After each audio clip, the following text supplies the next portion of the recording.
तो हेलो बच्चों, तो आप सब कैसे हैं? उम्मीद करते हैं कि ठीक होंगे। तो प्यारे बच्चों, आप लोगों का फाइनली फर्स्ट चैप्टर का फुल्ली हम सब्जेक्टिव क्वेश्चन पढ़ा चुके हैं। तो प्यारे बच्चों, आज मैं आप लोगों को पढ़ाने वाला हूँ ऑब्जेक्टिव क्वेश्चन। तो प्यारे बच्चों, मैं आप लोगों को ऑब्जेक्टिव क्वेश्चन अब सॉल्यूशन कराने के लिए जा रहा हूँ। तो आप लोगों को साफ साफ क्वेश्चन दिखाई देता है। क्वेश्चन को आप लोग देखिए कि बोल रहा है कि निम्नलिखित में से सबसे छोटी प्राकृतिक संख्या कौन है। तो प्यारे बच्चों, आपको पता होना चाहिए कि वन से प्राकृतिक संख्या मेरा स्टार्ट होता है और अनंत तक जाती है। तो यहाँ पे ऑप्शन सी आपका साफ साफ निकल करके आंसर आ जाएगा कि ऑप्शन सी आपका क्या है। ऑप्शन सी में है वन। तो वन आपका क्या है? सबसे छोटी प्राकृतिक संख्या है। उसके बाद दूसरा नंबर का आपको क्वेश्चन साफ साफ दिखाई दे रहा होगा कि क्या है, रूट 12 है। ठीक प्यारे बच्चों, बोल रहा है कि रूट 12 का परिमीकरण गुणांक क्या होगा। तो आप रूट 12 को अगर तोड़ते हैं, गुणनखंड निकालते हैं, तो 2, 6 और कितने टूटता है? तो 3 में टूटता है। 2 का तो जोड़ा मिल रहा है। इसको अगर हम निकालना चाहें, ऐसे करके अगर हम निकालना चाहें, तो 2 का स्क्वायर गुना 3 होगा। तो 2 तो निकल जाएगा, ये 3 बच जाएगा। तो इसका परिमीकरण गुणन क्या हो जाएगा बच्चों? रूट 3 हो जाएगा। ऑप्शन आपका फाइनली ए हो जाएगा। तो प्यारे बच्चों, आप लोगों का ये तो सोल्यूशन हो गया। अब हम लोग आ रहे हैं 1.2 में। प्यारे बच्चों,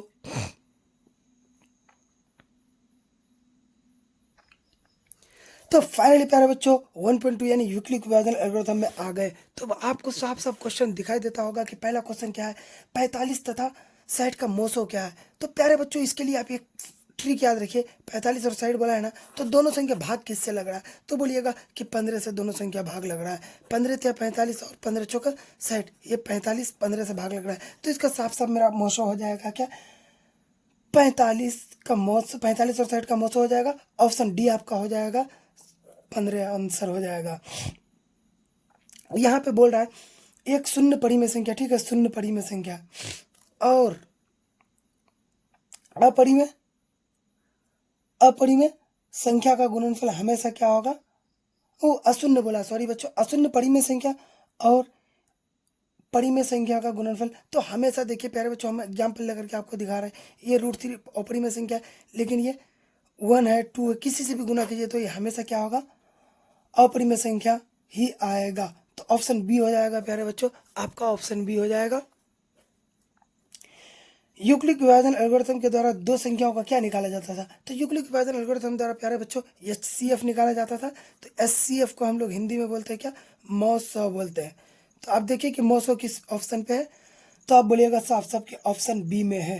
प्यारे बच्चों, अब यहाँ पे आ जाएंगे क्वेश्चन नंबर 4 पे जाएंगे। आपको साफ साफ दिखाई दे रहा होगा क्वेश्चन नंबर 4। यदि p एक धनात्मक पूर्णांक है, धनात्मक समपूर्णांक का रूप होता है, तो धनात्मक समपूर्णांक का रूप होता है प्यारे बच्चों 2p हो जाएगा, या फिर 4p हो जाएगा, नहीं सॉरी 2p+2 होगा, या फिर 2p+4 होगा। तो आपका पहला ऑप्शन 2p होगा। कहीं पे अगर दिखाई दे रहा है आपको तो आप बेझिझक मार सकते हैं। तो फर्स्ट ऑप्शन है। किसी धनात्मक पूर्णांक क्यों के लिए प्रत्येक धनात्मक विषम पूर्णांक क्या हो जाएगा? तो प्रत्येक धनात्मक विषम पूर्णांक यानी जिसमें +1 होगा वही आपका हो जाएगा। जैसे कि क्यों के जगह में हम 1 कुछ भी ले सकते हैं। 6 × 1 + 1, तो 6 × 6 6 और 1 7 धनात्मक है। अगर हम क्यों के जगह में 2 ले लेते हैं, +1 ले लेते हैं, 6 दूनी 12, कुछ भी हो सकता है, तब भी ये हो जाएगा। ऑप्शन आपका हो जाएगा सी। तो प्यारे बच्चों, आपको फाइनली स्क्रीन पर फिर क्वेश्चन दिखाई दे रहा होगा। यहाँ पे पहला नंबर का क्वेश्चन क्या कर रहा है, यदि दो संख्याओं का गुणनफल दिया हुआ है, कितना दिया हुआ है? 1 की 66 दिया हुआ है, और बोल रहा है कि उनका मौसा 19 है, तो उनका लॉसो क्या होगा? तो फॉर्मूला आपने पढ़ा होगा, दो संख्याओं का गुणनफल बराबर क्या पढ़ा है? मौसो, उसके बाद क्या पढ़ा है? लॉसो पढ़ा है, गुना लॉसो पढ़ा है। तो दो संख्याओं का तो अगर लॉसो निकालने पर तो ये भाग में हो जाएगा, और हो जाएगा क्या? 19 हो जाएगा। तो इसको भाग देंगे, 19 से कम 19 एक, और यहाँ पे कितना बच गया प्यारे बच्चों? 2 बच गया। 19 से कम 19, और यहाँ पे बच गया 26, 7 7 हो गया, 19 चौका 76 प्यारे बच्चों। तो आ गया फाइनली 114, ऑप्शन सी हो गया मेरा आंसर। दूसरा नंबर का क्वेश्चन आप देख सकते हैं क्या, यदि ए और बी का लोसो मौसो, यदि ए इतना, ए बराबर इतना और बी बराबर इतना, लोसो बराबर क्या होगा? साफ साफ हम गुना कर लेंगे। क्या है प्यारे बच्चों? 3। तो अगर 3 पर पावर अगर हम अगर 4 ले लेते हैं, 4 तो 16, 16 गुना 3 गुना 5 गुना 7 हो जाएगा प्यारे बच्चों। 16 गुना 3 गुना 5 गुना 7 करके देखो आपका आंसर आ जाएगा। ये 3 है, 16 48, 48 गुना 5, 48 गुना 35 कर लेते हैं बच्चों। 8 5 40 का 0। अब पहले एक 0 0 तो इसमें भी है, इसमें सब तो 0 ही 0 है। ये तो अभी ट्रिक काम नहीं किया प्यारे बच्चों। 8 24, 24 और 4 28 का 8 हासिल 2, 8 4 5 20 का 0। तो आप देखिए यहाँ पे 80 कहाँ पे है, डायरेक्ट और नहीं बनाना है हमको।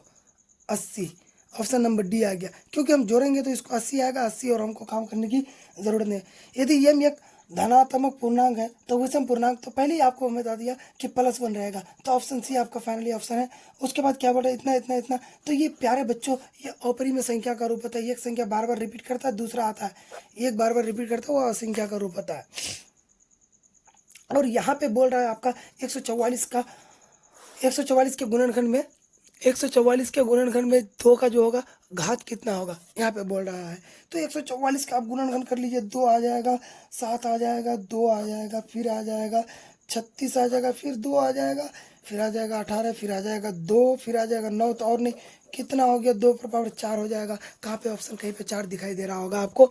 ऑप्शन 4 यहाँ पे मार दीजिए आप। ऑप्शन इस ऑप्शन को मार दीजिए। उसके बाद यदि ए और बी अभाज्य संख्या है तो ए और बी का मौसो क्या होगा। यदि अभाज्य संख्या कुछ भी रहे प्यारे बच्चों तो उसका सीधा सीधा हम क्या करेंगे, गुना कर देंगे। तो इसका ऑप्शन हो जाएगा सी, क्या हो जाएगा, ए और बी।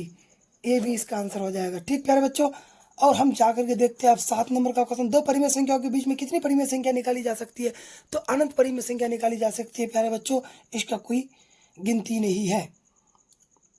और यहाँ पे 8 नंबर का आपको क्वेश्चन दिखाई दे रहा होगा, आप साफ साफ देख रहे हैं। निम्नलिखित में कौन सा अभाज्य संख्या, तो 15 भाज्य संख्या, 23 अभाज्य संख्या, और पढ़ाने की कोई जरूरत नहीं है प्यारे बच्चों। यहाँ पे बोल रहा है 2, 10 और 20 का लोसो और मोसो तथा लोसो का अनुपात क्या होगा। लोसो तथा मोसो का अनुपात, लोसो और मोसो का अनुपात क्या होगा प्यारे बच्चों। तो आप यहाँ पे देखिए ये 2 है, ये 2 है, तो मोसो बराबर साफ आ गया 2।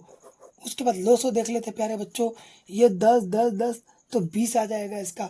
तो 20 अनुपात 2, तो 10 अनुपात 1 आपका आंसर हो जाएगा। किस में है, तो आप बोलिएगा 10 अनुपात 1। तो मेरा ऑप्शन बी है प्यारे बच्चों, आपको बताने की जरूरत नहीं है, ऑप्शन बी आप मार दीजिएगा खुद ब खुद। 10 नंबर का क्वेश्चन थोड़ा बच्चों अलग टाइप का क्वेश्चन, लेकिन अलग नहीं है। क्या बोल रहा है, आप पहले क्वेश्चन को ध्यान दीजिए। 65 और 117 का मोसो इतना है, तो यम का मान क्या होगा। 65 और 117 का अगर हम मोसो निकालते हैं बच्चों तो 13 आएगा। ओके, 13 जब मोसो आ गया, और इसका बोल रहा है कि 13 के बराबर क्या है, 65 यम प्यारे बच्चों, 65 एम प्लस या माइनस दिया हुआ -17, सॉरी -17, 117 बराबर 13 होगा। बोलेगा बिल्कुल होगा सर, इसमें कोई चिंता की बात नहीं है। तो प्यारे बच्चों 65 यम बराबर 13, ये माइनस में तो प्लस हो जाएगा 117, तो हो जाएगा 130, और 65 से जब काटेंगे तो हो जाएगा 2 आंसर। तो यम का वैल्यू बच्चों क्या आ गया, तो आप बोलिएगा कि यम का वैल्यू 2 आ गया। तो नेक्स्ट क्वेश्चन की तरफ हम बढ़ रहे हैं बच्चों। सबसे छोटी अभाज्य संख्या 2 होता है प्यारे बच्चों। 96 का अभाज्य गुणनखंड होगा, तो 96 का आप क्या कीजिए, लोसो कीजिए पहले। 2 4 8 2 2 4 2 1 2 2 6 2 3, तो 3 2 पर पावर 5 गुना 3 कहाँ पे ऑप्शन दिखाई दे रहा है आपको, आप बोलिएगा 2 पर पावर 5 गुना 1 पर पावर इतना। ऑप्शन सी मार दीजिए। दो संख्याओं का गुणनफल दिया होता था, उसका मोसो दिया होता है, उसका लोसो क्या होगा। तो दो संख्याओं का गुणनफल बटे क्या होता है, मोसो होता है। मोसो मार दीजिए। 17 5 50, 17 510 आ गया।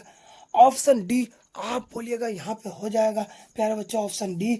उसके बाद इतना का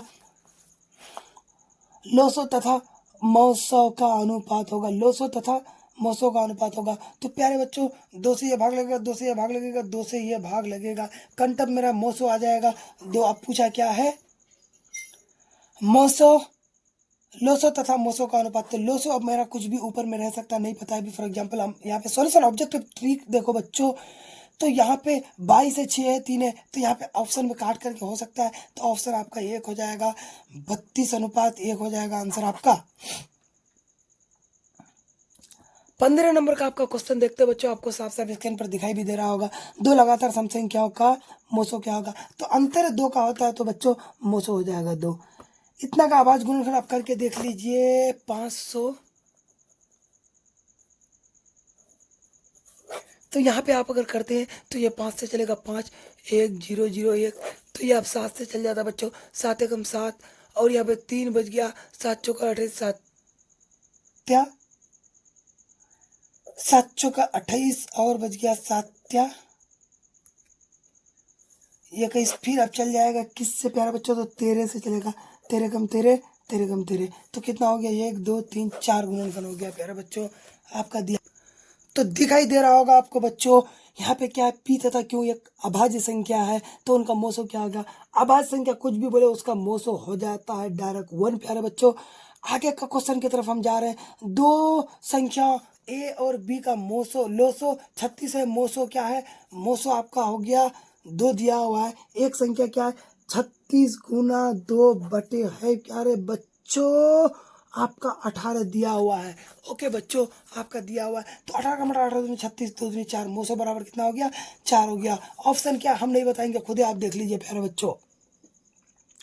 यहाँ पे ये दिया हुआ, उसके बाद बोल रहा है लोसो तथा मौसो का अनुपात क्या होगा? ओके बच्चों, तो यहाँ पे मेरा डायरेक्ट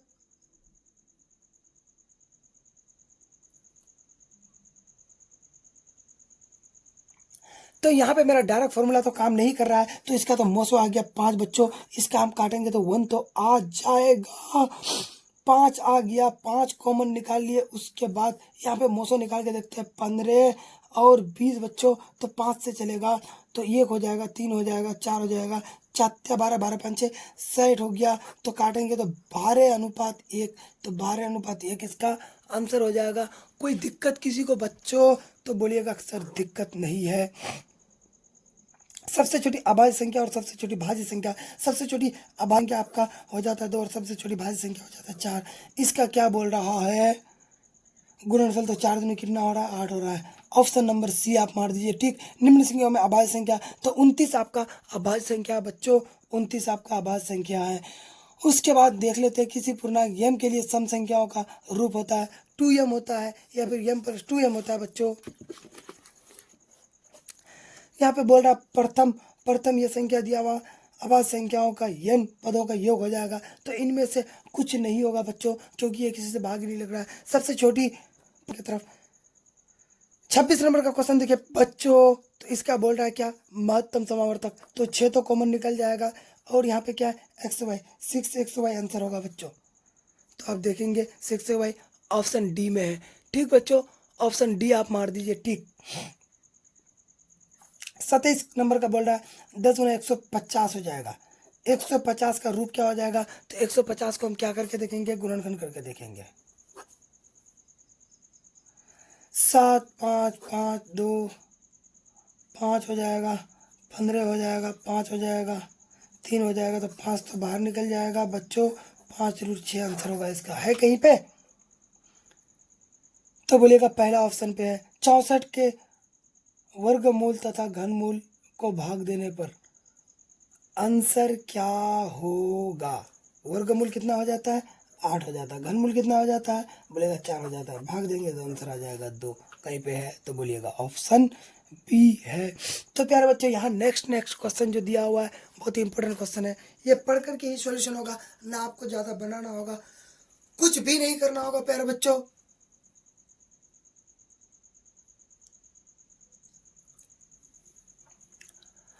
क्वेश्चन घुमा घुमा करके पूछ रहा है। क्या पूछ रहा है क्वेश्चन?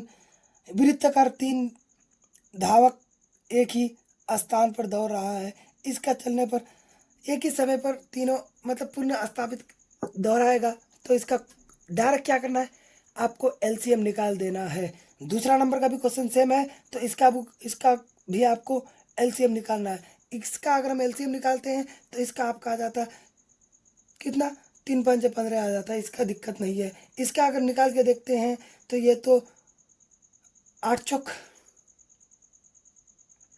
8 या 24 हो जाएगा बच्चों, क्योंकि 3 तो कॉमन है, 4 तो कॉमन आ गया।